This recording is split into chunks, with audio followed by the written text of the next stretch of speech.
हरे राम राम राम। दोस्तों, हम कुछ भी कहें उससे पहले आप जरा इन वीडियो पर एक नजर डालिए।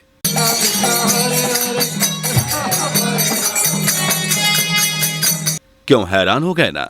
हरे राधा हरे कृष्णा का जाप करने में ये विदेशी लोग पूरी तरह से मगन हो गए हैं। लेकिन आखिर ये सब कैसे हो रहा है? कैसे इस्कॉन वाले विदेशियों को साधु बनाते जा रहे हैं और वो खुशी खुशी अपना घर बार संसार छोड़कर भगवान की भक्ति में लीन हो रहे हैं? आज मैं आपको सब कुछ बताऊंगा, बस मेरे साथ वीडियो में इसी तरह बने रहें।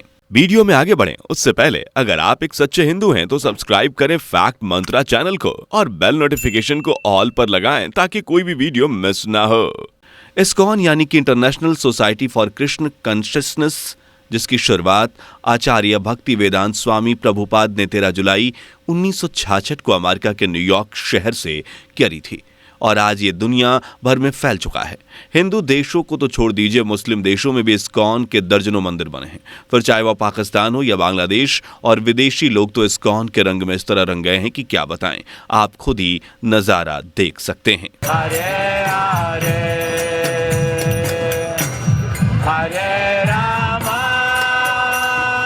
दोस्तों, इन वीडियोस को देखकर आपको यह एहसास हुआ होगा कि यहाँ पर सभी लोग कृष्ण की धुन पर डांस कर रहे हैं, एंजॉय कर रहे हैं, लेकिन सभी के सुर ताल अलग अलग हैं। सभी का भजन कीर्तन करने का तरीका अलग है। ये चीज लोगों को इस्कॉन से सबसे ज्यादा जोड़ती है, क्योंकि दुनिया में कितना ज्यादा स्ट्रेस और टेंशन है ये तो आप सभी जानते ही हैं।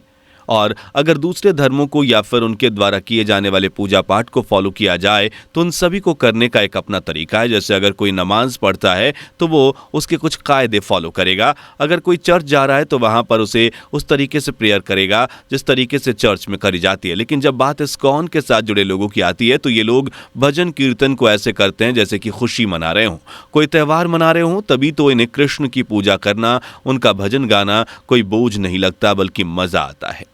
और यही मजा लोगों को इस्कॉन की तरफ आकर्षित करता है, क्योंकि रोजमर्रा की जिंदगी में तो लोग टेंशन में ही रहते हैं, लेकिन जब वो इस्कॉन में आकर भजन कीर्तन करते हैं तो उनकी सारी टेंशन दूर हो जाती है। दोस्तों, हम दूसरे कारण की बात करें तो वो है श्रीमद् भागवत गीता। जैसा कि आप सभी जानते हैं, गीता हिंदू धर्म का एक पवित्र ग्रंथ है जिससे महाभारत के युद्ध के दौरान भगवान श्री कृष्ण ने जो ज्ञान अर्जुन को दिया था उसी ज्ञान को लिखा गया है। और अगर एक बार कोई गीता को पढ़ ले तो उसके जीवन की सारी मुश्किलें, सारी परेशानियां खत्म हो जाती हैं। लेकिन अब अंग्रेज जो संस्कृत और हिंदी में लिखी गीता को पढ़ नहीं सकते, इसलिए स्वामी प्रभुपाद ने खास तौर पर विदेशी लोगों के लिए गीता को अंग्रेजी में ट्रांसलेट किया, जिसकी वजह से गीता उन लोगों तक पहुंची जिन्हें इसके बारे में पता भी नहीं था। और आज न जाने कितने सारे विदेशी लोग गीता पढ़कर अपने जीवन में बहुत बड़ा बदलाव महसूस कर रहे हैं और धीरे धीरे इस्कॉन के साथ बड़ी संख्या में जुड़ते चले जा रहे हैं।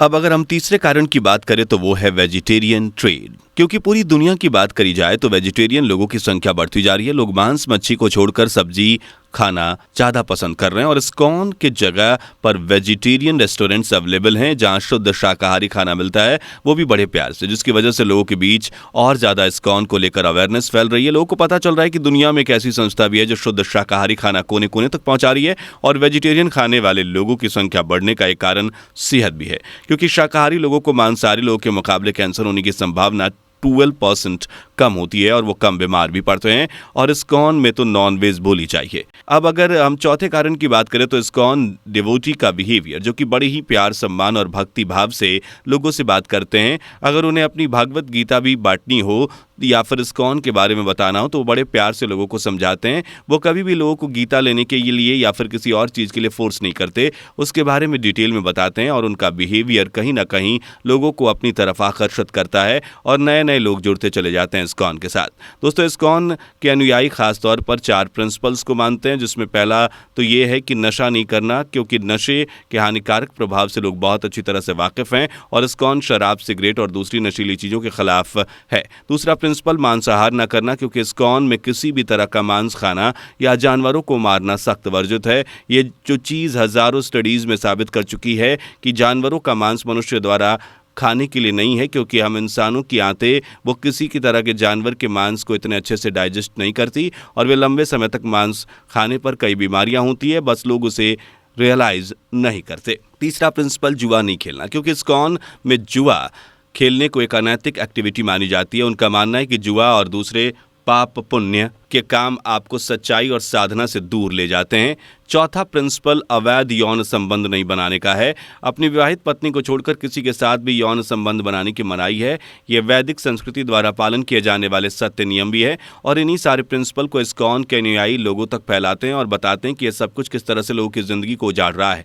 अगर लोग इन चारों चीज़ों पर काम करने लग जाएं तो बेहतर जिंदगी जिएं, उनका स्वास्थ्य भी सही रहेगा, मन भी साफ रहेगा। जब लोग इन सारी बातों को समझा तो उन्होंने यह एहसास किया कि इस्कॉन वाकई में एक बेहतर जीवन दे रहा है और यही कारण है कि आज इस्कॉन के अनुयायी भारत से लेकर विदेशों तक बढ़ते चले जा रहे हैं और विदेशी लोग इस्कॉन के साथ जुड़कर पूरे प्यार, विश्वास और आस्था के साथ कृष्ण भक्ति में डूब रहे हैं और सड़कों पर खुले दिल से कृष्ण भजन कर नाच गा रहे हैं और ये चीज़ विदेशी लोगों को बहुत पसंद है, जिसकी वजह से आज वो अपनी साधारण जिंदगी को छोड़कर इस्कॉन के साथ जुड़ रहे हैं। बाकी दोस्तों, आज के लिए बस इतना ही। उम्मीद है ये वीडियो आपको पसंद आई होगी। अगर इसी तरह की वीडियोस लगातार देखना चाहते हैं तो हमारे चैनल फैक्ट मंत्रा को सब्सक्राइब करना ना भूलें। धन्यवाद। दोस्तों, आपको स्क्रीन पर 2 और वीडियोस दिखाई दे रही हैं, जिसे देखने के लिए स्क्रीन पर क्लिक करें।